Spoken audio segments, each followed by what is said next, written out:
Assalamualaikum warahmatullahi wabarakatuh. Perkenalkan, nama saya Burhanuddin, rekan saya Eli, Liza, Aping, Dela, Widya, Yogi. Di sini kami ingin menyampaikan pendapat dari hasil diskusi kami. Oke, stop. Udah. Latar belakang dan perkembangan politik di Timur Timur. Integrasi politik ke dalam wilayah Indonesia tidak lepas dari situasi geopolitik internasional saat itu, yaitu Perang Dingin, di mana konstelasi geopolitik kawasan Asia Tenggara saat itu sedang terjadi perebutan pengaruh dua blok yang sedang bersaing, yaitu blok Barat Amerika Serikat dan blok Timur Uni Soviet. Dengan kekalahan Amerika Serikat di Vietnam pada tahun 1975, berdasarkan teori domino yang diyakini oleh Amerika Serikat bahwa jatuhnya Vietnam ke tangan negara atau kelompok komunis akan merembet ke wilayah-wilayah lainnya. Berdirinya pemerintahan demokratik Vietnam yang komunis dianggap sebagai bentuk ancaman yang dapat menyebabkan jatuhnya negara-negara lainnya ke tangan pemerintahan komunis. Kemenangan komunis di Indochina Vietnam secara tidak langsung juga membuat khawatir para elit di Indonesia, khususnya pihak militer. Pada saat yang sama di wilayah koloni Portugis Timur Timur yang berbatasan secara langsung dengan wilayah Indonesia terjadi krisis politik. Krisis itu sendiri terjadi sebagai dampak kebebasan yang diberikan oleh pemerintah baru Portugal di bawah pimpinan Jenderal Antonio de Spinola. Ia telah melakukan perubahan dan berusaha mengembalikan hak-hak sipil, termasuk hak demokrasi masyarakatnya, bahkan dekolonisasi. Di Timur Timur, muncul 3 partai politik besar yang memanfaatkan kebebasan yang diberikan oleh pemerintah Portugal. Ketiga partai politik itu antara lain: 1. União Democrática Timorense atau yang disingkat dengan UDT, yaitu Persatuan Demokratik Rakyat Timur yang ingin merdeka secara bertahap. Untuk tahap awal, UDT menginginkan Timor Leste menjadi negara bagian dari Portugal. Yang kedua yaitu Frente Revolucionaria de Timor Leste Independent yang disingkat dengan Fretilin, yaitu Front Revolusioner Kemerdekaan Timur Timur yang radikal komunis dan ingin segera merdeka. Yang ketiga ada Asociação Popular Democrática Timorense yang disingkat dengan APODT, yaitu Ikatan Demokratik Populer Rakyat Timur yang ingin bergabung dengan Indonesia.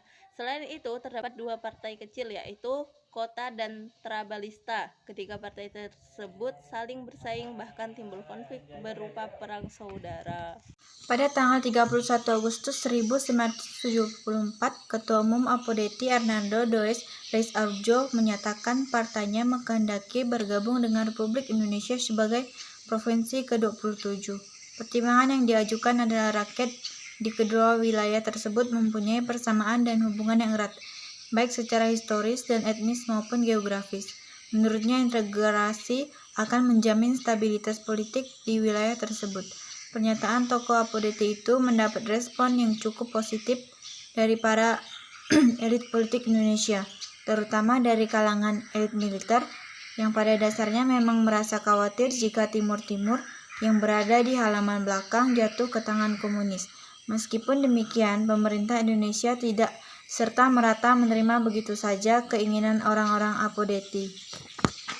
Oke, 1, 2, 3. Atas keinginan bergabung rakyat Timur Timur dan permintaan bantuan yang diajukan, pemerintah Indonesia lalu menerapkan Operasi Seroja pada Desember 1975.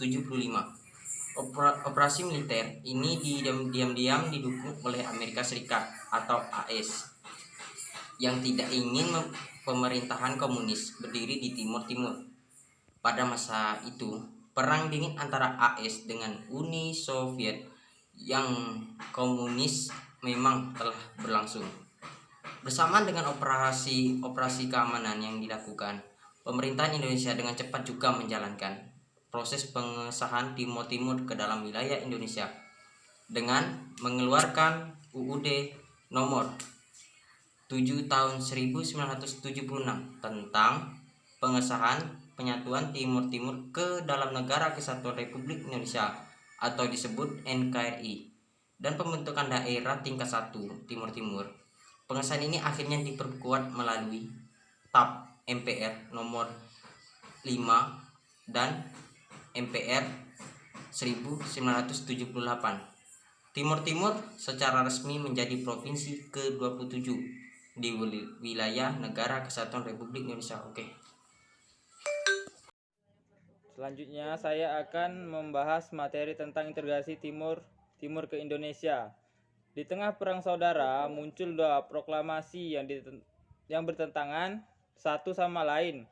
Proklamasi pertama dikumandangkan oleh Fretilin pada tanggal 28 Oktober 1975 yang mengumumkan berdirinya Republik Demokrasi Timur Leste. Proklamasi tanding dengan berkumandang oleh UDT, Apodeti Kota dan Trabalista pada tanggal 30 November 1975 yang dikenalkan sebagai Proklamasi Balibo, mengeluarkan pernyataan untuk bergabung dengan pemerintah Republik Indonesia pada tanggal 31 Mei 1976. DPR Timur Timur mengeluarkan petisi yang isinya mendesak pemerintah Republik Indonesia agar secepatnya menerima dan mengesahkan bersatunya rakyat dan wilayah Timur Timur keluar negara Republik Indonesia.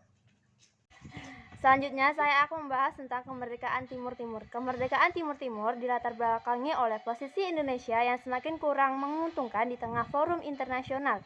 Diplomasi Portugal dan para pejuang kemerdekaan Timur Timur berhasil menimbulkan opini internasional bahwa Indonesia melakukan intervensi terhadap Timur Timur. Untuk menjernihkan opini tersebut, pada bulan Juni 1998, pemerintah Indonesia menawarkan dua pilihan terhadap Timur Timur. Yang pertama, status khusus dengan otonomi luas. Yang kedua, memisahkan diri baik-baik atau merdeka. Hampir setahun kemudian, pihak Indonesia, Portugal, dan PBB menghasilkan kesepakatan untuk menyelesaikan kasus Timur Timur lewat jajak pendapat. Pada tanggal 11 Juni 1999, Dewan Keamanan PBB membentuk misi perdamaian untuk Timur Timur yang dikenal sebagai UNAMED. Jajak pendapat penentuan nasib Timur Timur berlangsung pada tanggal 30 Agustus 1999.